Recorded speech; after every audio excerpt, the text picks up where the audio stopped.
शुक्र प्रदोष व्रत कथा। किसी नगर में 3 मित्र रहते थे, राजकुमार, ब्राह्मण कुमार और तीसरा धनिक पुत्र। राजकुमार और ब्राह्मण कुमार विवाहित थे। धनिक पुत्र का विवाह हो गया था, लेकिन गौना शेष था। एक दिन तीनों मित्र स्त्रियों की चर्चा कर रहे थे। ब्राह्मण कुमार ने स्त्रियों की प्रशंसा करते हुए कहा कि नारीहीन घर भूतों का डेरा होता है। धनिक पुत्र ने यह सुना तो तुरंत ही अपनी पत्नी को लाने का निश्चय कर लिया।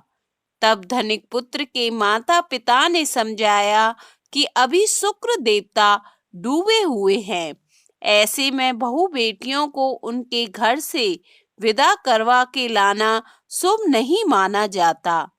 लेकिन धनिक पुत्र ने एक नहीं सुनी और ससुराल पहुंच गया। ससुराल में भी उसे मनाने की कोशिश की गई, लेकिन वो जिद पर अड़ा रहा और कन्या के माता पिता को उनकी विदाई करनी पड़ी।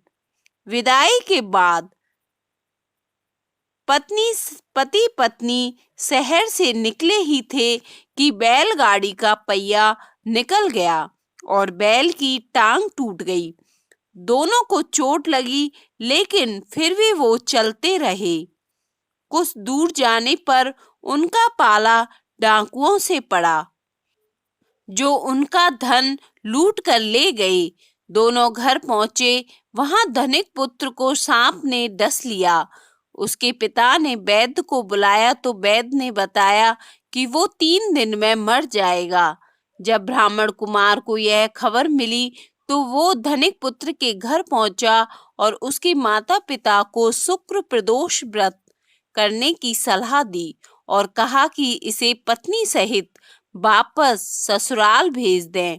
धनिक ने ब्राह्मण कुमार की बात मानी और ससुराल पहुंच गया, जहां उसकी हालत ठीक होती गई, यानी कि शुक्र प्रदोष के महात्म्य से सभी घोर कष्ट दूर हो गए। इस माह का दूसरा प्रदोष व्रत 26 मार्च को है।